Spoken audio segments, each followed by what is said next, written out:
실감을 잘 못했습니다. 그런데 작년에 기재위에서 활동을 하면서요, 굉장히 재밌는 사실을 알게 됐습니다.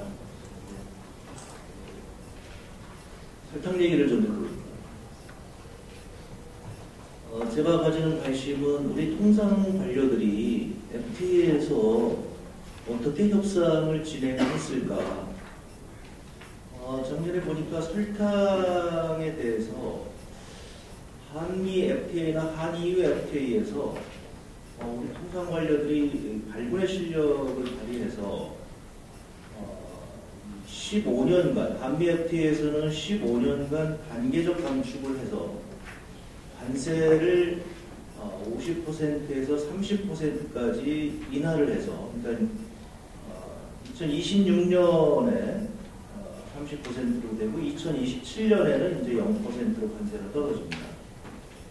한EU FTA에서는 역시 16년간 단계적 감축을 했어요. 그래서 2026년까지 역시 마찬가지로 40%까지 관세를 30%까지 낮추고, 그리고 2027년이 되면 0% 떨어지죠. 굉장히 잘했죠. 네. 16년에 늦췄습니다. 설탕의 관세를 이렇게 늦추면 누가 이익을 볼까요? 우리나라에 사탕수수를 키우는 농가가 있나요? 한 농가도 없습니다. 이 설탕을 이렇게 관세를 이렇게 하면 오직 이익을 보는 기업은 딱 3기업입니다. 그 3기업을 위해서 이렇게 아주 잘 협상을 한 것이죠. 이게 미국이나 EU에서는 설탕이 굉장히 중요한 민간 품목입니다. 왜냐하면 거기에는 사탕수수 재배 농가가 있기 때문에 그렇죠. 그런데 이건 우리 농가하고는 아무 관계가 없기 때문에 우리는 이것의 협상의 지렛대를 삼아서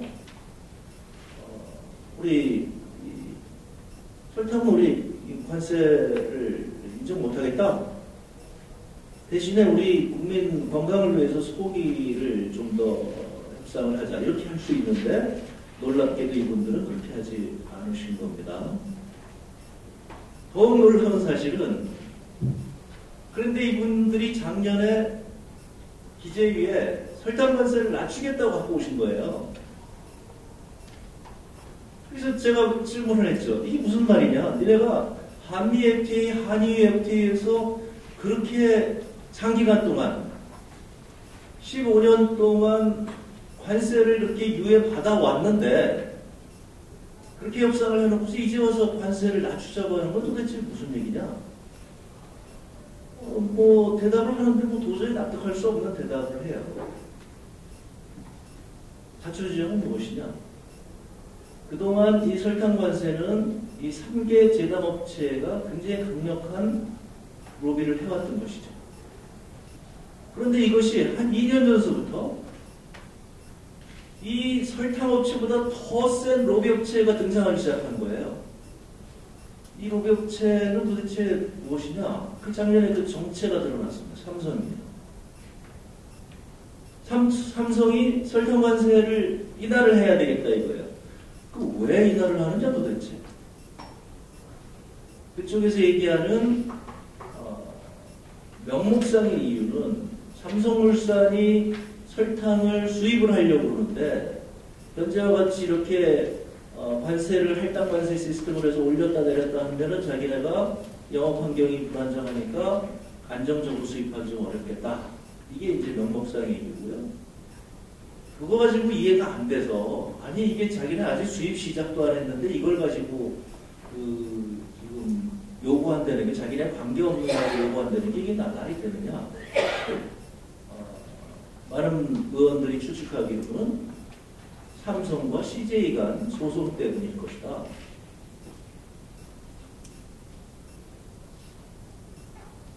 아까 정도현 의장님께서 도대체 누구를 위한 국가인가 질문을 하셨는데, 설탕은 삼성그룹의 모태입니다. 지난 40년간 원당의 관세는 0%로 싸게 들여와서 완제품 설탕은 수입하지 못하도록. 그래서 여러분들은 지금 외국에서 가서 보시면 수없이 많은 설탕이 있는데 그 설탕이 거의 수입이 안 되고 있습니다. 재작년서부터 소비자를 위해서 설탕 수입한다고 설탕 수입을 할당관세에서 들여오는데 아주 저질의 설탕만 들여와서 일반인들은 사용하지 않게끔 되어 있습니다. 이거 너무하다 그러니까 최근에 와서야 이제 비로소 유럽이나 미국의 그 고급 설탕들이 지금 들어오고 있는 실정입니다. 이렇게 40년간 정부가 철저하게 재벌의 이익을 대변해서 지켜왔던 이 설탕 관세, 그리고 그것이 한미 FTA와 한EU FTA에 그대로 반영이 됐다는 것이죠. 그러던 정부가 더 큰 재벌이 나타나서 이 관세를 낮추자고 하니까 갑자기 이렇게 와서 낮추자고 그걸 요구하는 정부, 그것이 바로 오늘 우리 대한민국의 그야말로 생활이다. 제가 그 모습을 보고 가슴이 아팠습니다. 그 경제민주화가 지금 시대적 화두가 되었죠. 많은 분들이 경제민주화가 도대체 뭐냐 이렇게 묻습니다. 제가 어제 변호석 경제부총리 내정자에게 이렇게 얘기를 했습니다. 이분이 KDI에서 경제민주화에 대해서 단 한 번 보고서를 쓴 적이 없습니다. 그런데 이분이 갑자기 경제민주화를 한다는 거예요. 부총리가 돼요. KDI에서 그 보고서 한 번도 쓴 적이 없는데, 그리고 KDI 연구원들이 어디 나와서 경제민주화 얘기를 한 적도 없습니다. 유일하게 KDI에서 경제민주화를 얘기를 하신 분이 딱 한 분 계세요. 유정열 교수가. 사실은 이분이 우리 정동영 의장님도 기여를 많이 했습니다만은, 우리 유정열 교수님께서 이론적인 제공을 하시고, 정동영 의장님이 그것을 민주당의 정강정책으로 받아들여 주시고, 이렇게 해서 경제민주화가 시대적 화두가 된 거죠. 바로 그렇게 기여가 있는 그분을 해임시켜달라고 요구한 사람이 이현호석 부총리입니다. 해임의 이유는 무엇인가? 뭐 다른 이유를 많이 대고 있지만, 경제민주화를 하자고 신문 기고했다는 이유, 외부활동했다는 이유, 이게 바로 해임 이유입니다. 해임을 요청한 이유입니다. 거기 그 인사위원회에서 많은 분들이 보고서 이거는 정말 말도 안 된다 해서 결국은 정직 1개월로 그 원장이 그렇게 해임해라 그러니까 인사위원들이 어떻게 하겠습니까? 해임 1개월로 끝났는데, 그분이 지금 우리 경제부총리로 경제민주화를 하겠다고 하시니 이게 그야말로 국민들의 입장에서는 참담한 거죠. 그래서 제가 그 청문회 때 그랬습니다. 경제민주화가 뭔지는 아느냐. 한마디로 얘기하면 서민의 절규다. 지금 서민들이 먹고 살 수가 없기 때문에 경제민주화가 시대적 여망이 된 것이고, 그것을 유정열 교수님이 이론화시킨 것이고, 그것을 정동영 의장님을 비롯해서 여러 민주당의 우리 의원님들께서 그것을 정치화시킨 것이다. 근본은 국민적 요구고 시대적 요구고 이것이 서민의 절규다. 니들이 서민의 절규를 아느냐, 서민의 절규도 모르면서 경제민주화를 얘기를 하니까 이것이 이렇게 헛도는 거 아니냐, 저는 그런 얘기를 했습니다. 오늘 이게 한미 FTA가 복잡한 것 같지만 설탕 하나만, 제가 이해하는 건 그겁니다. 설탕 하나를 보니까 한미 FTA를 이해했고요. 여러분들하고 같이 이해를 공유하고 싶습니다. 네, 이상입니다. 무슨 말을 하셨나요? 자, 가만히 들었다. 지금 돈이 들어오지, 설비가 들어오거나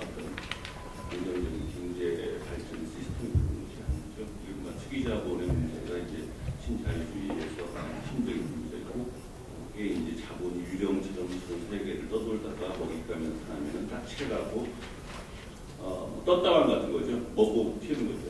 근데 표현이 그렇습니다. 왜 그 깨어있는 시민을 지금 정동영 의장님께서 말씀하셨는데 왜 깨어있는 시민은 왜 이러한 거대한 체질 변화에 대해서 둔감한가? 론스타가 작년 대선 정부를 보면서 그런 생각했습니다. 론스타가 무슨 마음을 먹고 11월 달에 대한민국에 소장을 했을까? 대통령 선거가 끝나고 담합을 할 수도 있을 테고 정치적 딜을 할 수도 있었을 텐데 정치권에게 대선 정부에서 큰 화두를 던졌다. 오히려 이게 저는 그런 점에서 이의제기할 수 있는 측면이 있었다.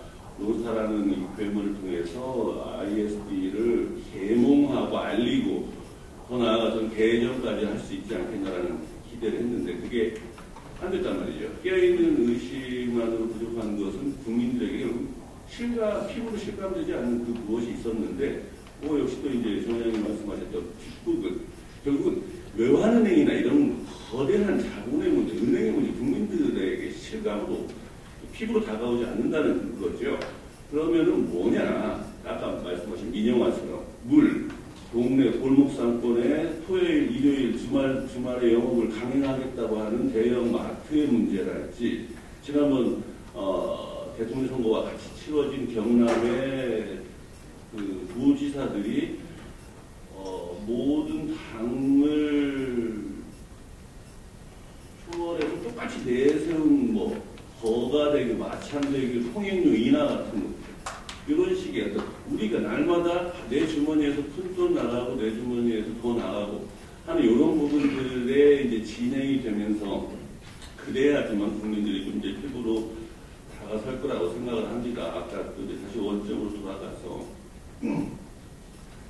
이 문제는 지금 이제 이영 교수님은 이제 FTA의 한 이제 크다란 축이 통상의 부분을 말씀하셨지 않습니까? 근데 이제 FTA라는 거는 종합 선물 세트 같은 거 아니겠습니까? 기존의 WTO 체제에 있었던 통상과 BIT 체제에 있었던 투자가 같이 결합해서 종합 선물로 나온 건데 투자의 부분이 심히 우려가 되지 않을 수 없다는 거죠.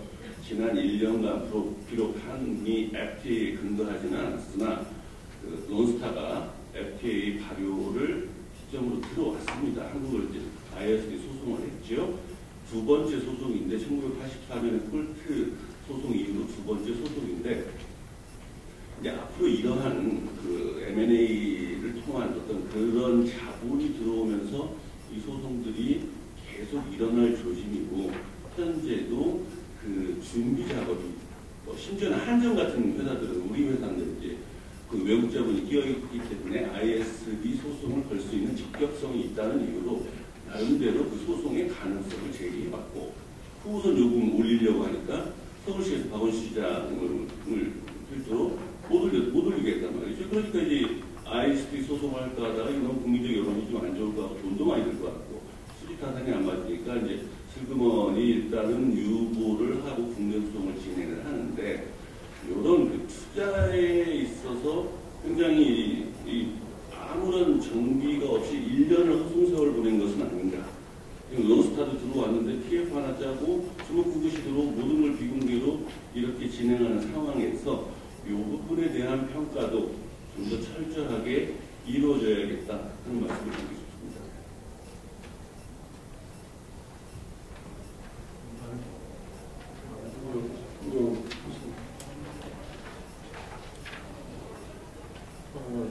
저는 FTA에 대해서 실감을 잘 못했습니다. 그런데 작년에 기재위에서 활동을 하면서요. 굉장히 재밌는 사실을 알게 됐습니다. 설탕 얘기를 좀 해볼게요. 제가 가지는 관심은 우리 통상 관료들이 FTA에서 어떻게 협상을 진행했을까? 작년에 보니까 설탕에 대해서 한미 FTA나 한EU FTA에서 우리 통상 관료들이 발굴의 실력을 발휘해서 15년간, 한미 FTA에서는 15년간 단계적 감축을 해서 관세를 50%에서 30%까지 인하를 해서, 그러니까 2026년에 30%로 되고 2027년에는 이제 0%로 관세가 떨어집니다.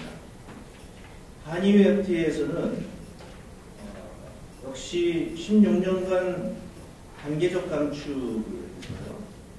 그래서 2026년까지 역시 마찬가지로 40%까지 관세를 30%까지 낮추고, 그리고 2027년이 되면 0% 떨어지죠.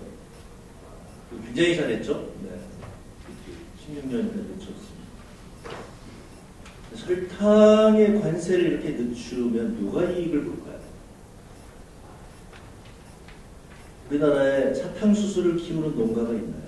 한 농가도 없습니다. 이 설탕을 이렇게 관세를 이렇게 하면 오직 이익을 보는 기업은 딱 3기업입니다. 소외된 다수가 그 문제적인 혜택부터 제외된다 그러면은 적어도 국가 정책을 책임지고 있는 기관에서 행정부든 국회든 사법부든 국가 책임을 일차적으로 지고 있는, 물론 모르겠지만 국가 책임을 지고 있는 기관에서는 긍정적인 혜택만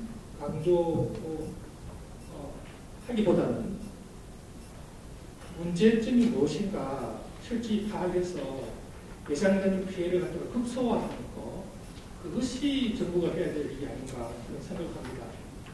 이 정부가 해야 될 일을 오히려 이 NGO들이, 일반 시민들이 준비를 하고, 정부는 그 화려한 어떤 그런 혜택만 보게 되면은 좀 부의적인 그런 숫자를 동원해가지고 하는 경향이 많은 것에 대해서 과거의 정책 자문위원으로서 이 같은 일들이 해야 될 일이 설사 문제가 없다더라도 문제가 될 가능성이 있다고 누군가 제기를 하면 그에 대해서 사전에 대비책을 강구해서 피해를 극소화시키는 게 가능하다는 그런 지적을 한 적이 있습니다. 오늘 저희 포럼 주제가 경제민주화 포럼입니다.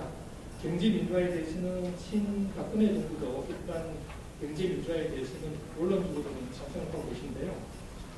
조금 전에 홍정화 의원님께서 시대적 화두다, 서민의 전류다라고 하는데, 논의의 어떤 우리 소통을 위해서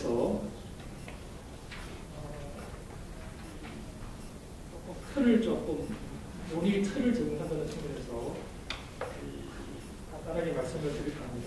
경제민주화 정책은 지역 경제를 활성화하고 소외된 다수 서민들이 어떤 경제적인 어떤 생활을 갖다가 하게 함으로써 이 다수의 소외된 소비자들이 삶이 나아지지 않으면은 장기적으로는 결국은 대기업도 국민 경제에도 손해가 된다고 생각합니다. 이 대기업들이 서민 경제에 대해서 골목 상권에 대해서 관심을 가져야 될 이유가 바로 거기에 있다고 보는데요. 저는 경제민주화 정책을 현 정부가 향후 추진하는 데 있어서 한미 FTA가 지뢰밭 같다는 그런 생각을 많이 합니다.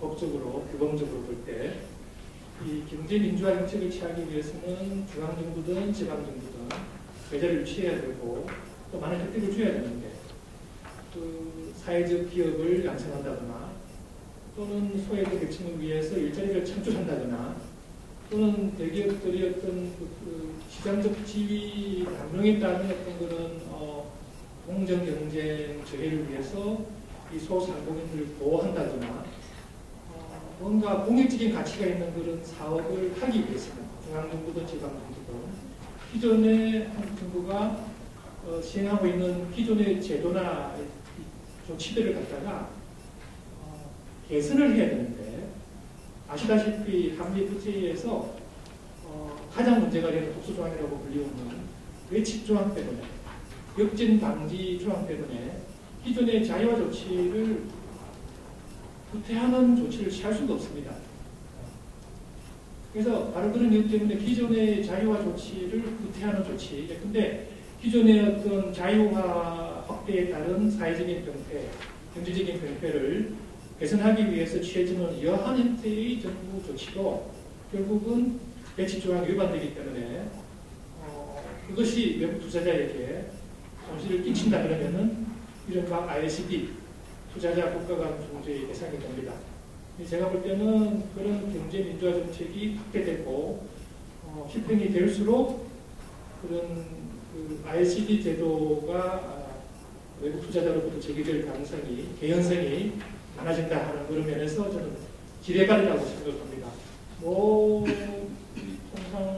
그 교섭 조정관이 기억이 하는데 FTA는 미국이 한국이 선물이다라고 하지만 조금 전에 말한 그런 어떤 이 관점에서 볼 때 그 선물 속에는 뭔가 오히려 경제적인 사회적인 병폐를 조장하는 그런 문제를 많이 안고 있는 선물이다. 그래서는 과거에 언론에다가 트로이 목마라고 비유를 했습니다. 한국에는 트로이 목마와 같다. 선물인 그 정부의 선지를 들으면은 트로이 목마와 같은 큰 선물인 것 같은데 그 안에는 복병이 숨어 들어오는 그런 문제를 야기할 것이다라고 했고 실제로 그런 우려가 제기되고 있습니다. 제가 지금 논의했던 그런 편의를 논의했던 그런 틀을 위해서 한미협회 갖고 있는 여러 가지 문제 가운데서 이 경제 민주화 조치라는 것은 단순히 지역 경제 활성화를 한다거나 소외된 계층을 보호하는 그런 측면도 있지만 그보다는 이 한미협회 무역 자유화 또는 투자 확대에 따른 이 사회적 그 갈등을 뭔가 봉합하고 통합을 제고할 수 있는 그런 정책 수단으로서 지금 실질적 파도로서 요구되고 있는 경제 민주화 정책이 이 한미협회 때문에 맞춰되는 또는 많은 그 국제 중재 제소가 앞으로 제기될 것이다라고 하는 그런 측면에서 우리를 설명하고 싶습니다. 71세 여자 교수. 로스타 측은 이제 미국 변호사 선임하고 2명 이제 한국 측, 미국 측이 선임이 됐고 이제 그 세계은행 쪽에서 재판장 1명 임명하는 3명이 이제 재판을 하는데 이게 지금 로스타가 제기한 액수가 추정되기로 2조 4천억 3조까지 2조 4천억을 이제 정부가 패소하게 되면 이제 물어낼 판이라는 얘기죠. 정부의 정책 때문에 론스타가 빨리 팔고 나가려고 했는데 그 과정에서 정부 때문에 손해를 봤다. 여기에 대한 손해배상을 해라 하는 건데 이거는 아마 이제 앞으로 이 만약 패소하게 될 경우에 그 천문학적인 액수를 물어주는 것에 그치는 것이 아니라 아마 이것이 이제 앞으로는 우리 정부를 외국 투자자들을 규제하거나 하는 움직임을 아마 엄두가 안 나게 만들 엄청나게 당할 테니까 이제 아까 이혜영 교수 발제에서 결국 그 작년도 1년간 미국의 투자를 분석해 보니까 주로 그 투기성 자본이 들어와서 놀이터로 활용을 했다. FTA가 이걸 확고하게 보장해 주는 거고 또 이 투기 자본이 한국의 주식시장과 금융시장을 휘젓고 다니다가 만일 정부가 여기에 대해서 규제하거나 제약을 하려고 할 때 이것을 해체시키는 무기가 또 이제 ISD 또 그 이제 상징적 지금 재판이 론스타 재판이란 말이죠. 그런데 FTA 체결하는 과정에서 외교부 관료, 통상 관료들은 ISD는 충분히 공평하다 뭐 이런 식으로 국민을 호도해 왔어요. 근데 과연 ISD가 또 국제중재재판소가 충분히 공평하다고 말한 외교통상부 관료들의 말을 믿을 수 있을 것인가? 그런 관점에서 이제 재판을 지켜봐야 한다고 생각합니다. 김하늘 부장판사 말씀을 드렸는데 어쨌든 그 한미 FTA를 들여다본 법률가들은 외교부가 사법주권, 통상에 관한 사법주권을 빼앗아다가 그 미국 중재재판소에다 갖다가 안겨줘 버린 중대한 사법주권 침탈이다, 이렇게 보고 있는 거죠. 그래서 이제 우리 최원일 선생님께서 참여정부 때 찬성하지 않았냐 말하는데, 제 개인적인 입장보다는 또 당에 있는 다른 의원들도 저를 포함해서 객관적인 사실을 말씀을 드리면, 저는 물론 2006년 2월부터 4개월 동안 지방선거를 지휘하는 당의장이었습니다만, 당시 이제 FTA가 막 개시됐어요. 그런데 개시로부터 2007년 6월인가 그 FTA 전격 체결까지 철저한 비밀주의 속에서 국회에는 일체 정보를 제공하지 않았고, 또 대부분의 저를 포함한 의원들은 유보적인 입장 속에서 이게 자유무역 통상장벽을 해체하고 자유무역을 하자는 글자 그대로 프리 트레이드 FTA로 이해한 것이지, 이것이 공공정책의 우리 결정권을 제약하거나 사법주권을 침탈하는 그런 요소가 ISD니 레치시니 간접수용이니 하는 그런 얘기는 듣도 보도 못한 얘기였습니다. 저는 아마도 노무현 대통령도 통상관료들에 의해서 속았을 것이라고 생각합니다. 이것을 균형 있게 바라보는 어떤 지도자도 한미 FTA를 이렇게 전격적으로 날치기 하듯이 체결하는 거에 동의할 지도자는 없으리라고 생각합니다. 따라서 노 대통령도 퇴임 이후에 이 FTA에 대한 성찰록을 기록으로 남긴 적도 있습니다. 상황이 바뀌었다, 다시 재검토해야 된다, 재협상하자라고 입장을 번복했던 걸로 생각합니다. 지금 정치적 공세에 의해서 민주당이, 야당이 찬성해놓고 이제 반대한다 했지만, 그 원초적 책임을 객관적 사실에 기초해서 묻고 따져야 한다고 생각합니다. FTA 체결 이후에 국회 이제 불충분하지만 통상 절차법이 마련돼서 이제 국회가 FTA 같은 걸 체결할 때 국회에 그나마 보고하는 법적 근거가 그 마련된 것도 작년이죠. 이전에는 그런 것이조차 없어서 국민의 대표로서의 국회가 동시다발적인 FTA 체결에 아무런 역할을 하지 못한 부끄러운 과거를 가졌다는 것을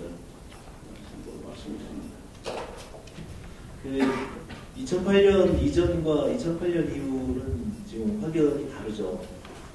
그래서 2008년 이전까지는 당시에 시장 만능주의자들이 주장한 것은, 그래서 미국의 제도를 쫓아가야 된다, 미국이 저렇게 지금 성장이 빠르게 잘 하고 있지 않느냐.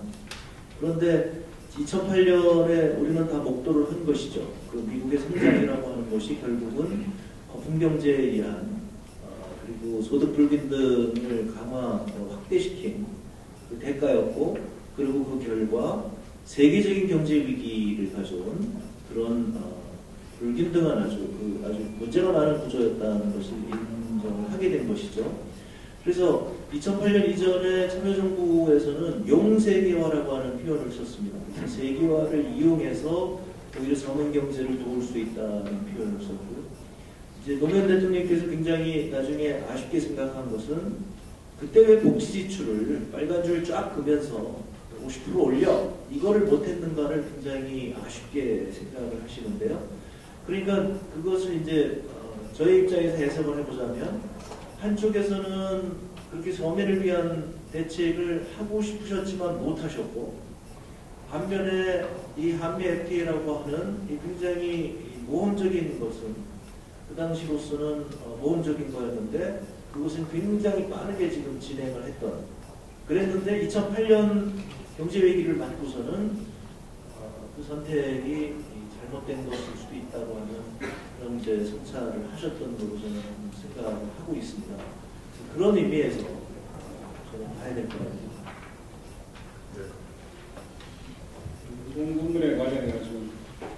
별도로 들어가겠어요. 그만큼 규모가 엄청나죠. 아까 부분적으로 언급이 된 것 같은데 그 전기, 가스, 수도, 그다음에 철도, 그다음에 병원, 학교 이런 분야들이 있지 않습니까?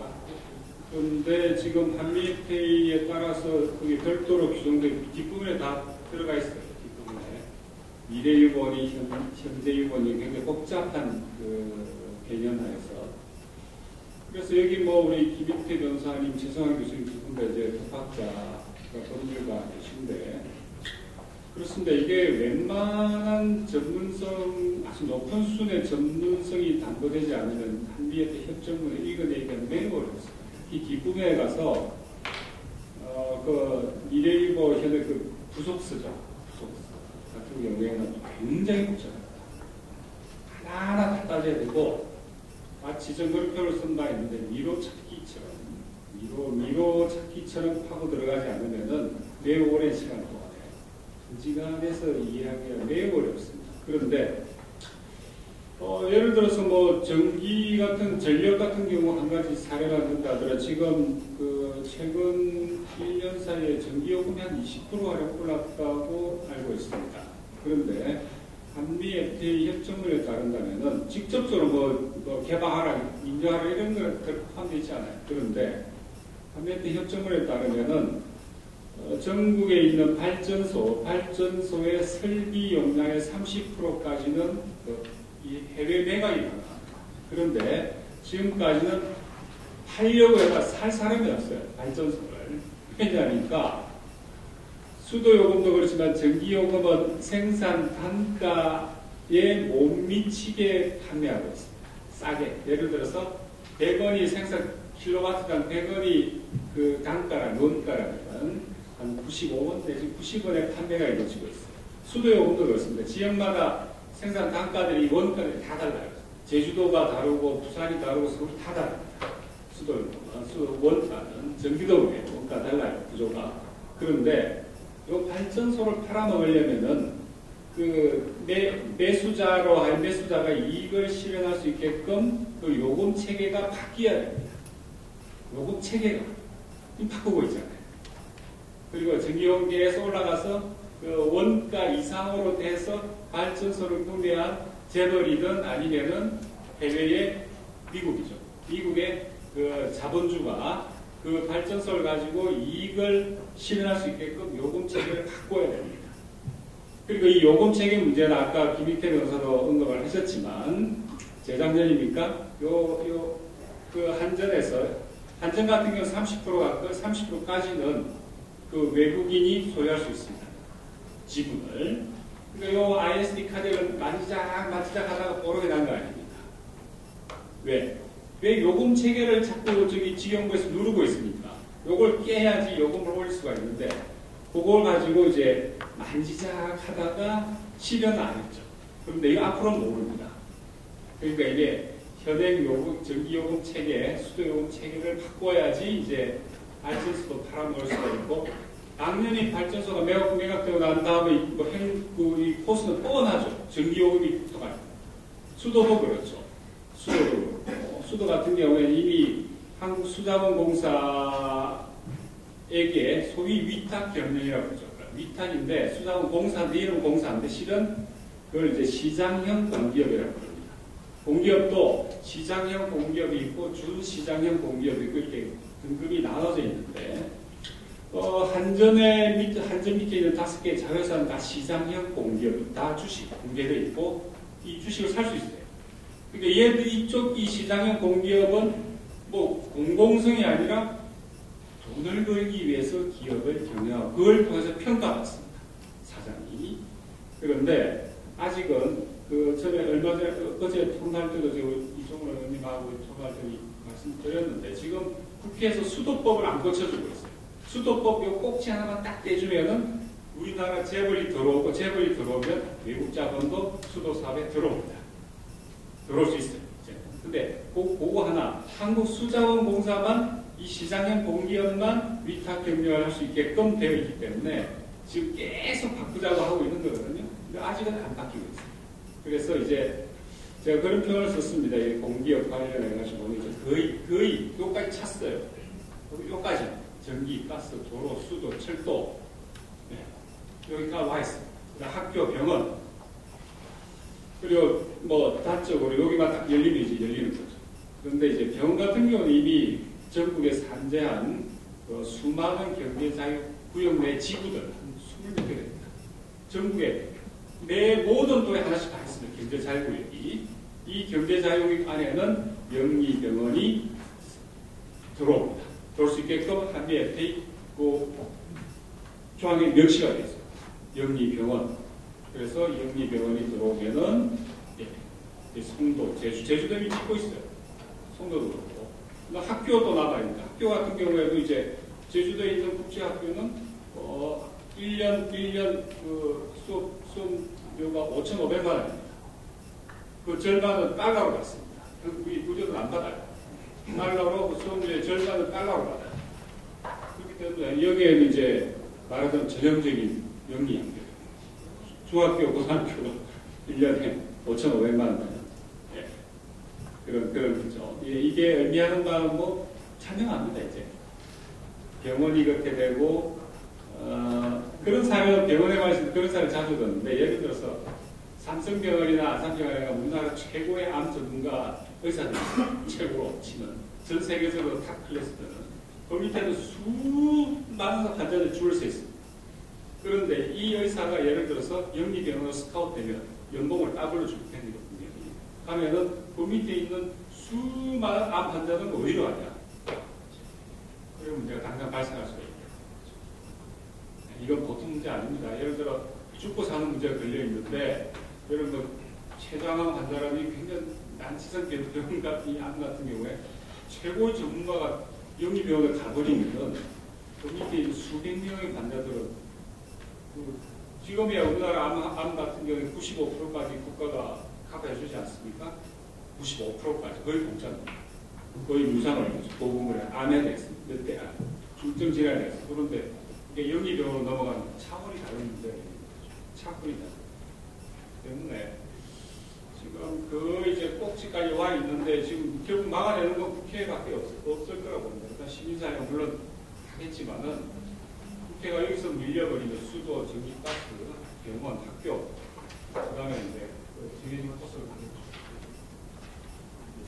하나 보태서 말씀드리면 먼저 필리핀을 갔더니 그 얘기했죠. 2000년대 초에 필리핀 전력산업 개혁법이라는 걸 필리핀 의회가 통과시켜가지고 전기회사를 민영화했는데 그때부터 이제 전기요금이 오르기 시작해서 필리핀 전기요금이 조금 쓰는 가정은 한국 전기요금의 2배, 조금 많이 쓰는 경우는 3배 이렇게 된대요. 그러니까 월급 30만 원 받는데 전기요금이 5만 원, 6만 원 나와서 그걸 지금 한국이 좋다고 쫓아갈 일은 아닌 것 같아요.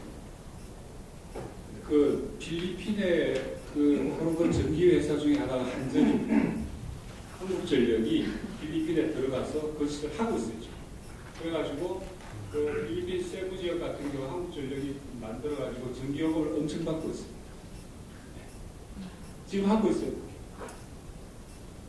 저도 아까 하신 분 우연한 것을 말씀드리면 좋은 점도 있겠죠. 장점도 분명히 순기능이라 어떤 제도도 순기능이 없을 수는 없겠죠. 긍정적인 효과는 있을 텐데 기 교수님 말씀하신 것처럼 과연 누구를 위한 긍정적인 효과인지 우리 경제민주화이 지금 이런 컨셉을 가지고 지금 여기서 얘기를 하고 있지 않습니까? 그런데 몇몇 특정 방금 영리병원 말씀하셨지만 아니 그렇게 좋은 병원 있으면 돈 있는 사람들 가면 되지. 아니 그럼 좋은 데 가서 돈 많이 내고 치료받는 거지. 이렇게 얘기하면 할 말이 없는 거죠.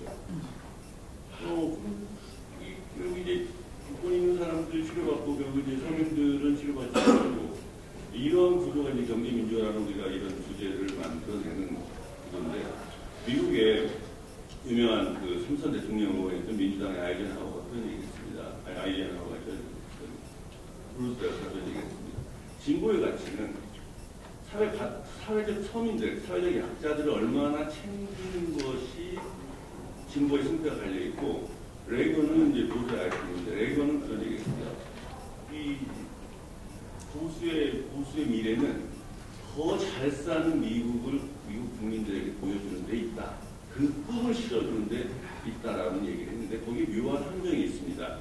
지금 경제민주화 관점에서 계속 말씀드리면 지금 그 소수라고 얘기하면서 우리가 방관하고 있는 농업 부분 있지 않습니까? 농민들 10%가 채 안 되기 때문에 거의 이 구조에서는 뭐 일반적으로 볼 때는 이제 방해가는 구조인데 농민들이 좀 고생 좀 하는 거예요.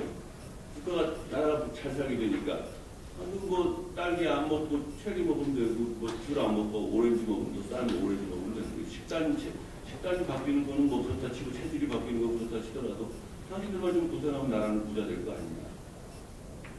묘한 논리죠. 묘한 논리. 인간의 그 이기적인 심성을 파고드는 건데 사실 내 주머니에서 돈이 좀 덜 나가기 때문에 사실 저 사람들이 좀 고생해도 나만 잘 먹고 잘 살면 되겠다라는 인간의 그 어떤 이기성을 국부와 연결시키면서 이것을 호도하면서 끌고 나가는 이제 그런 입장이라고 보는데 그런 점에서 볼 때 과연 누구를 위한 발전인가 이렇게 소외시키는 산업들이 있고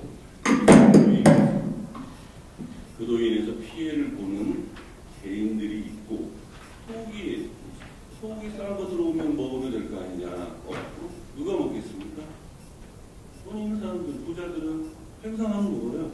가난한 사람들이 결국 광우병의 위험을 무릅쓰고 서민들이 미국산 소고기를 먹겠죠. 이런 식의 미래가 과연 우리가 국가가 제공할 수 있는 아름다운 미래인가, 과연 누구를 위한 미래인가 이런 점에서 한번 좀 총론적으로 좀 한번 다시 한번 좀 말씀을 좀 드리고 싶었고 이제 오늘 시간이 뭐 될지는 모르겠지만 현역에서 그런 어떤 소외된 산업들, 농업 같은 경우, 중국에 작년에 1년 동안 있을 때 중국에 나와 있는 로펌의 큰 대형 로펌의 대표 변호사가 그런 얘기를 했습니다.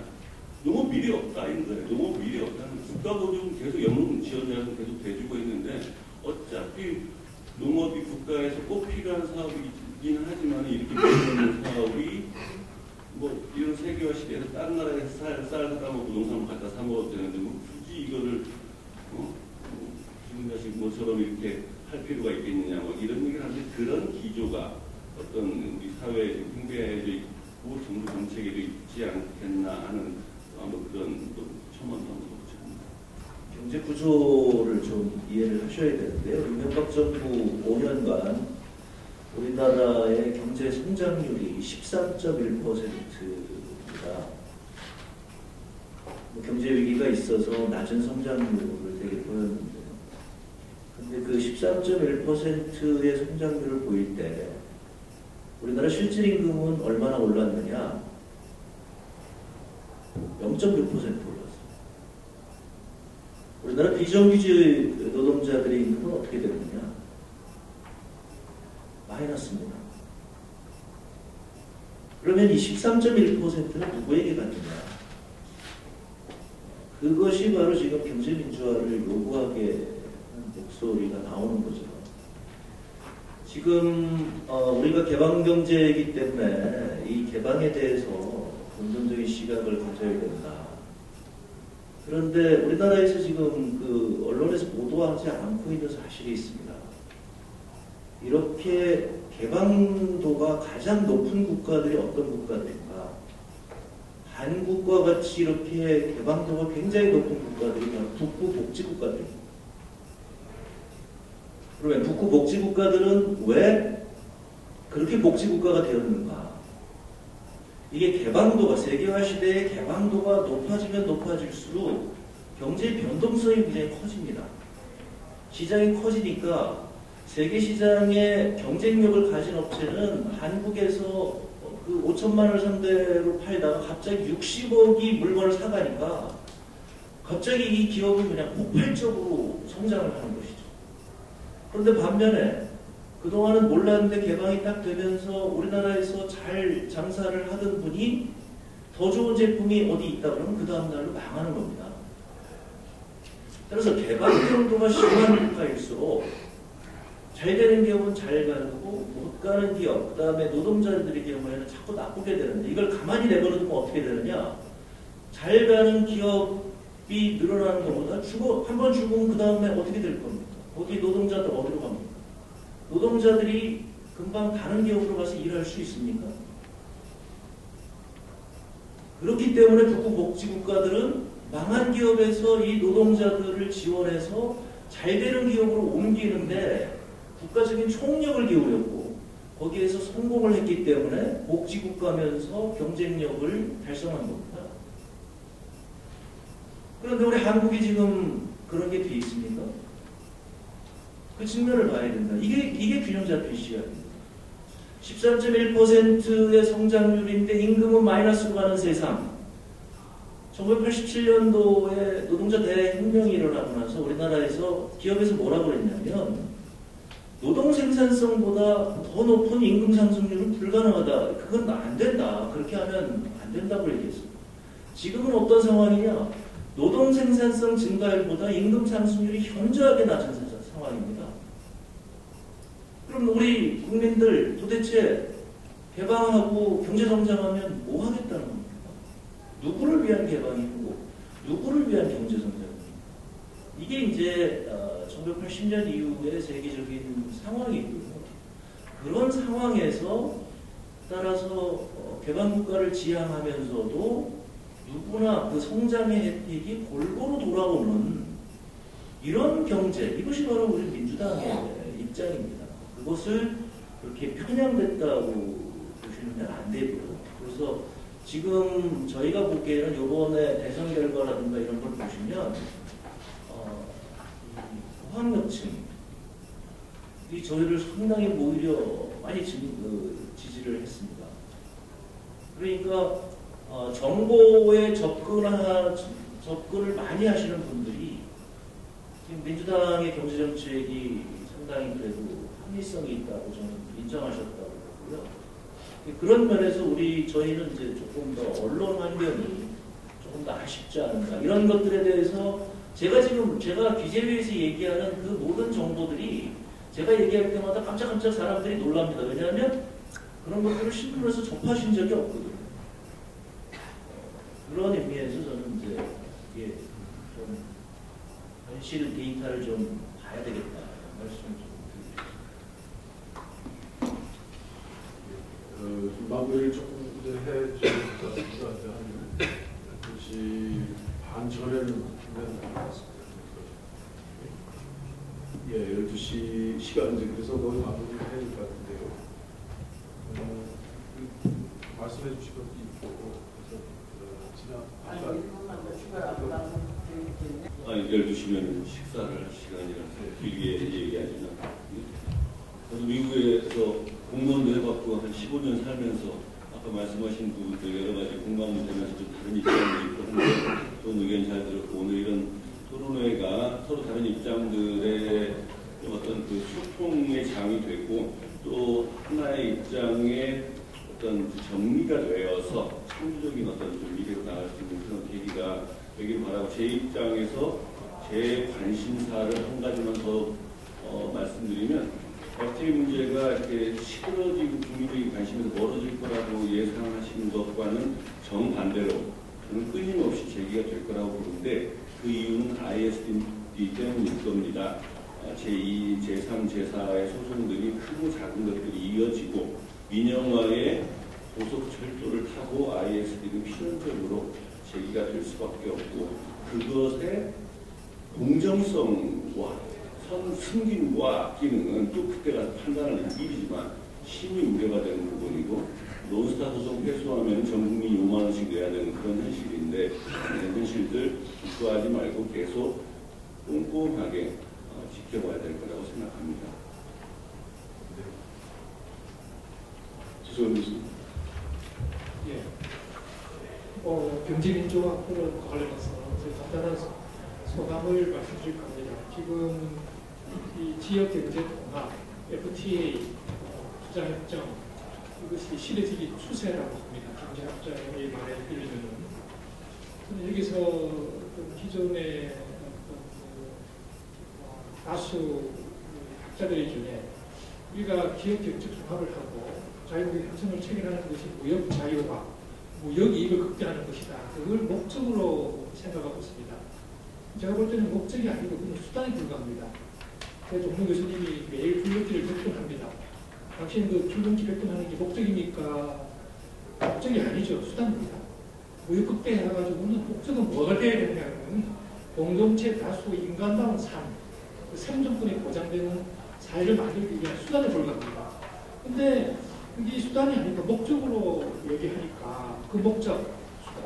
이 공동체 다수의 생존권을 보장하는 기본적인 인간다운 삶, 법에 보장된 국민의 기본적 권리를 무시하는 그런 개방은 결국 특정 소수를 위한 개방이라고 보고 동물원으로 비유하면은 이 사자가 자유롭게 뛰노는 그 공간에 뭐 수많은 동물들이 거늘게 하는 그런 꼴이 되고 봅니다. 그래서 저는 지금 홍콩에서, 대만에서, 미국에서, 중국에서 이 지역 경제 통합의 목적은 무역 이익이 극대가 아니다. 그건 수단에 불과하다. 목적은 뭐냐?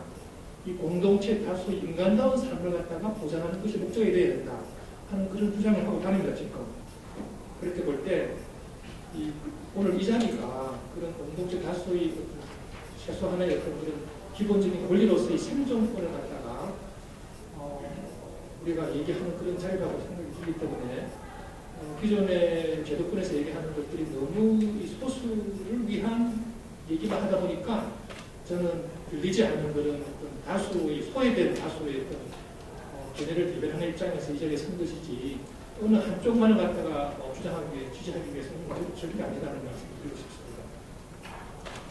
예, 감사합니다. 의장님 한 말씀 좀 해주시죠. ISD가 FTA 전체는 아닙니다.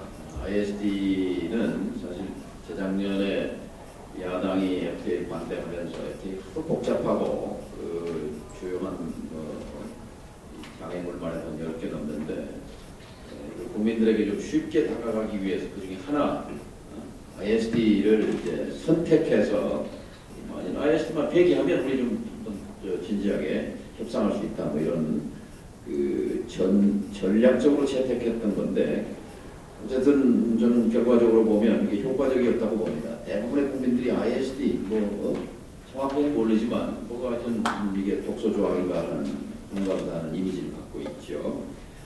분명한 것은 이 ISD를 그대로 둔 채 경제 민주화가 가능한가? 가능하지 않다라는 것이 상식이고 또 국민들도 이해하고 있다고 생각합니다.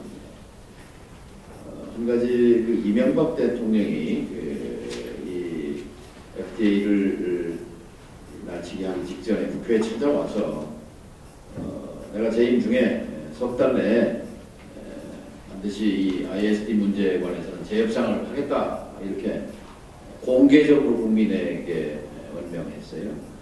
대통령의 말도 이렇게 실현할 수 있다는 것, 이것이 대한민국의 오늘 문제의 핵심이라고 생각합니다.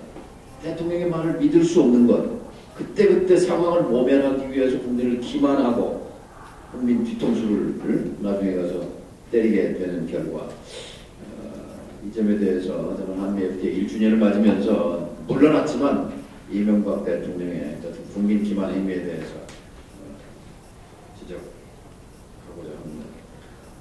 어쨌든 민주당 입장에서 그동안 표방해온 한미 FTA 전면 재협상 그리고 ISD 폐기라는 원칙은 흔들림 없이 고수돼야 할 것이다. 최근에 호주와 한국의 FTA 협상 과정에서 우리 통상 관료들이 호주는 ISD를 넣지 말자는 입장이고 한국 관료들은 ISD를 넣자는 입장이고 정말 철딱선이 없는 정신 나간 소리들을 우리 관료들이 하고 있는데 다시 한번 대한민국 통상 관료들이 과연 대한민국 국민의 국익을 대변하는가 이런 점에 대해서 우리는 끊임없이 깨어서 감시하고 먼저 살펴봐야 된다 이런 말씀으로 이용수 예, 짧게 한 가지만 하겠습니다. 그 오바마 대통령이 처음 당선된 다음에 직후에 국회에서 오바마 대통령의 통상 정책이 무엇인지를 알아보기 위해서 대표단이 당선했습니다. 그래서 갔다 온 다음에 그 결과를 보고한 자에서 그런 얘기를 기억이 있습니다. 오바마 대통령의 통상정책의 핵심은 이거다. 왜 통상협정 때문에 누구는 언제나 피해를 입어야 되냐. 우리는 거기에 동의할 수 없다. 네, 그게 오바마 통상정책의 핵심이라고 보고를 하더라고요. 그렇습니다. 제가 아까 뭐 새로운 통상정책 혹은 대안적인 통상정책을 말씀을 드렸는데 그러한 새로운 통상정책, 대안적 통상정책의 출발점도 그러해야 한다고 봅니다. 왜 농민은 언제나 피해를 입는 것이 당연하다고 보냐? 혹은 왜 미래 세대, 청년 세대가 통상협정으로부터 입게 될 피해에 대해서 아무도 이야기하지 않는지, 혹은 마찬가지입니다. 우리나라의 경쟁력이 없는 산업이 사실 미국과의 경쟁력을 따져보면 다수입니다. 대부분은 경쟁력이 없습니다. 자동차, 반도체 이 정도가 이제 한번 해볼 만한 것이나 나머지는 안 됩니다. 그런데 마치 제조업이 우리가 미국보다 우위에 있는 것처럼 이야기하는데 그렇지 않습니다. 서비스 산업은 완전히 100% 경쟁력이 없습니다. 미국하고 해가지고. 이미 로펌, 미국계 로펌 11개가 들어가 있습니다. 그렇기 때문에 이제 고작 1년인데 이제부터 시작이 되겠죠. 앞으로 농산품도 관세를 더 떨어지기 시작합니다. 이제부터는 1년 동안 가까스로 특히 기후변화 덕분에 농민들이 그나마 허리라도 좀 펴고 살 수가 있었는데 앞으로는 아무도 모릅니다. 그렇기 때문에 지금이라도 새로운 통상정책에 대해서 그야말로 시민사회, 야권이 새로운 합의를 이루어가야 한다. 감사합니다. 예, 오늘 1년, FTA 발효 1년을